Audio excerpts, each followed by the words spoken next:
Здравейте, момичета! Ето и нашето последно видео за този сезон. И както започнахме, така и ще завършим, защото виждам, че енергиите са нещо, което трудно разбирате, трудно възприемате и мисля, че ще бъде полезно това видео за всички. Как се разпределят енергиите в семейството? Първо искам да кажа, че и това, на което винаги наблягам, е, че човек е много важно да знае какви енергии има, коя е доминиращата енергия, дали са поравно, дали има дефицит, дали има в повече количество. Т.е. той е добре да бъде запознат с собствената си енергия, какъв тип е тя, да знае много добре дали трябва да се учи да я канализира, дали трябва да се научи да се зарежда и всъщност да поеме изцяло отговорност за енергията си. И след това е добре да се проверят и да се видят какви са енергиите на хората, с които живее. Дори може да се види какви са били енергията на хората, с които е живял, ако преди това има от друго семейство, т.е. какви са енергиите на родителите, на братя, на сестри, как се е справил преди това без да знае и съответно какви са енергиите на семейството, което е в момента. Защото това е важно от гледна точка на това да носим отговорност за себе си, за собствената си енергия, защото никой друг не може да ни отнема или да ни дава без наше съгласие. Всъщност всичко, което се случва, някой да черпи от енергията ни или ние да черпим от чуждата енергия, всичко става с съгласие и с позволение. А това се случва, когато сме неосъзнати, когато хората около нас са неосъзнати и всъщност правим нещата без да ги разбираме.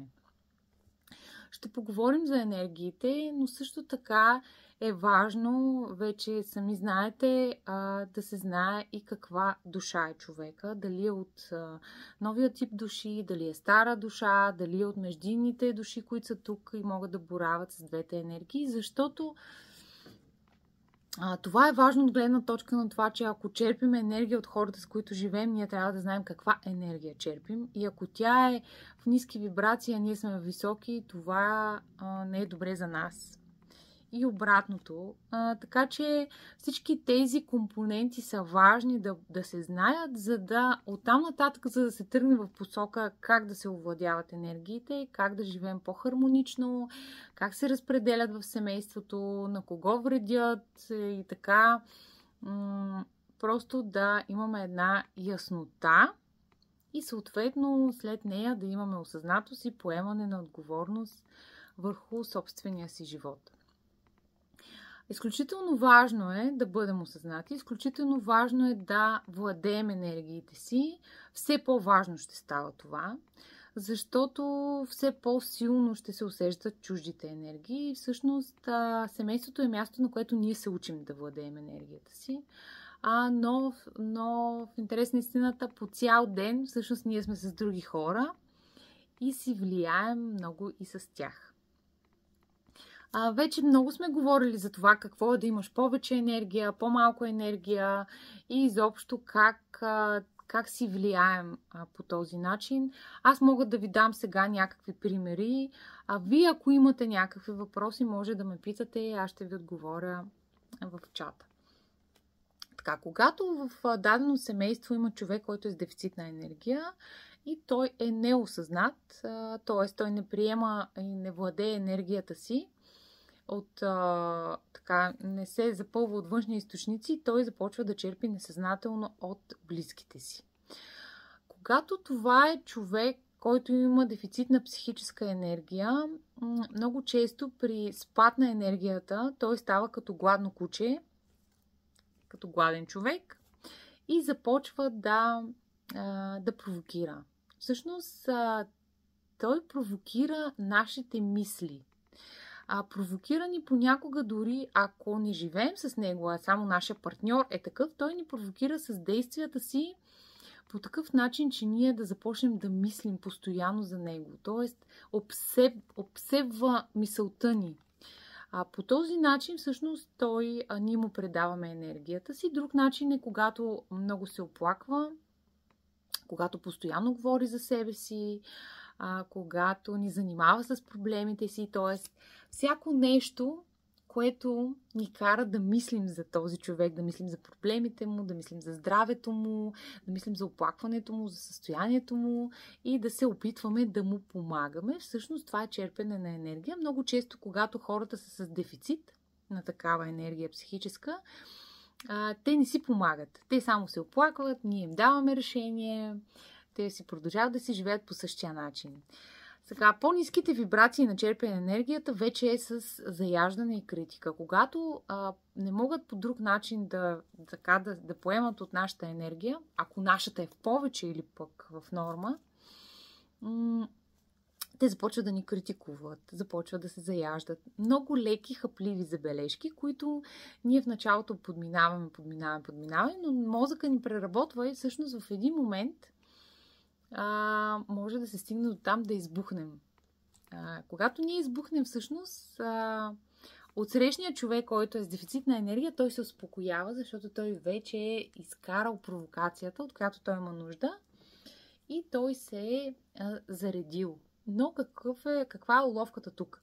Всъщност той се зарежда с агресия, защото той е провокирал в нас агресия и съответно той без да иска несъзнателно се зарежда с агресия и съответно той става по-агресив и се получава едно колело, един омагьосан кръг, в който се въртят всички в семейството, има някакъв дразнител, другите се дразнят, агресират, той се зарежда с агресия, пак ги провокира и това става един омагьосан кръг, от който много трудно се излиза.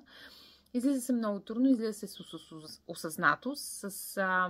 осъзнатост и от едната страна, и от другата страна. Т.е. човека, който е с дефицит, трябва да осъзнае, че на моменти просто му се изчерпва енергията и той има нужда да се зарежда и да поиска внимание. Да не е през критика, през забележки, а просто да е поискано внимание. Но това говорим за висока степен на осъзнатост и владеене на енергията. Или другият вариант е, другият човек, ако е по-осъзнат, знаейки тези неща и виждайки това заяждане, а просто да знае, че партньорът му или там човека, с който живее, може да е родител, роднина, има нужда в момента от неговата енергия и да седне да поговори с него, просто да му обърне малко внимание и да знае, че по този начин го дарява с осъзнато, с любов и така другия човек се зарежда и се успокоява. Това са така някакви примери, които мога да дам. Нямаме много време за много различни примери. Вие сами може да ме питате за различни казуси. Другият вариант е, когато човекът е с липса на физическа енергия. Много често се случва да има хора, които имат дефицити на двете енергии. Те са много трудни за съжителство и за комуникация, но това е техен урок, те да се научат да се зареждат. Но нека да поговорим за варианта за дефицит на физическа енергия. Това са хора, които са изключително инертни, хора, които може да имат силна психическа енергия, да имат супер много идеи, които да им идват в главата, но същевременно да нямат енергията да ги осъществят. Хора, които имат постоянно проблем с парите, които парите може да са им фикс идея, но същевременно те да не пристигат така с лекота в живота им. И като цяло, липсата на физическа енергия също така носи, когато особено е доста неосъзната, тя носи доста болести. Това са по-болнави хора, които лесно се разболяват. Дългата комуникация с тях, особено ако са стари души с дефицит на физическа енергия, може да започне да ви разболява и вас. Не сериозно, но може да започнете така да боледувате по-често. Те обичат да говорят за болести, хората с дефицит на физическа енергия. Особено старите души. Много често комуникацията с тях е свързана доста често с болести, с оплаквания, с физически оплаквания. Но това не е добре както за вас, така не е добре и за тях. Много е важно хората с дефицит на физическа енергия да внимават с кого общуват, защото те поемат чиста физическа енергия. Могат да поемат болести, могат да поемат травми, които човек изпитва като емоции. Така че това често са хора, които ви провокират емоционално. които понякога имат нелогични действия, може да са ревниви, може да са пасивни. Тяхната пасивност също да провокира във вас емоции, но по този начин те се хранят през емоциите, защото физическата енергия всъщност са нашите емоции, нашата тревожност. Много често, комуникирайки с хора с дефицит на физическа енергия, ние стигаме до силна тревожност. Така че това е също важно да се знае от гледна точка на това как си влияем с хората, така наречени енергийни вампири. Изходът какъв е? Изходът е абсолютна осъзнатост, изходът е невлизане в този омагьосан кръг, в това хората с дефицитна енергия да бъдат научени, че имат този дефицит и да бъдат научени да се зареждат от външни източници. Във втора част на видеото ще ви кажа как се зареждаме и как се канализираме. Другите комбинации са хора с изключително много психическа и изключително много физическа енергия. Това са хора, които също не са лесни за съжителство. Много често тези, които имат силна психическа енергия, това са хора, които изключително много налагат мнението си, до степен силна нарцистичност, до степен деспотизъм, до степен до която вие се чувствате по-ниши, комуникирайки с тях. Това са хората, които знаят всичко, които знаят по-добре от вас какво ви е на вас, които имат решение за всичко. Понякога дори имаме усещането, че те дори не ни слушат, просто дават съвети за абсолютно всичко, без да ни слушат всъщност какво искаме да им кажем.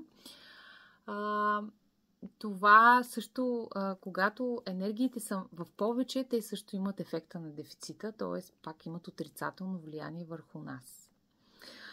Хората, които имат изключително много физическа енергия, това са хората, които са много тревожни, които не канализират. Като говорим за хора, които имат много енергия, които не канализират тази енергия, това са хора изключително тревожни, изключително паниращи се от всяко нещо, избухливи и силно емоционални, мнителни, ревниви, до степен до която вие ходите малко на пръсти около тях, защото не знаете във всеки един момент каква ще бъде тяхната реакция. Тя може да бъде много остра, може да бъде много крайна. Това са хора, които контролират през емоциите. Хора, които се сърдят, които ревнуват, които са изключително мнителни, постоянно имат чувството, че ги лъжат, постоянно се съмняват във всичко. Това е неканализирана физическа енергия. Съответно, с такива хора също се живее много трудно. Едните и другите, едни с други понякога живеят добре, защото се стига до една хармония. Нали? Едните много говорят и са много тревожни, същевременно те по този начин зареждат другите, но се зареждат несъзнателно и същевременно енергиите, които отдават и зареждат, те са в ниските вибрации, те носят негатив. Стига се до депресии, стига се до болести.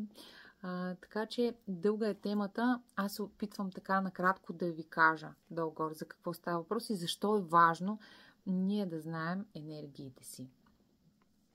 Сега ще приключим с това видео. В следващото ще ви разкажа как се канализират тези енергии.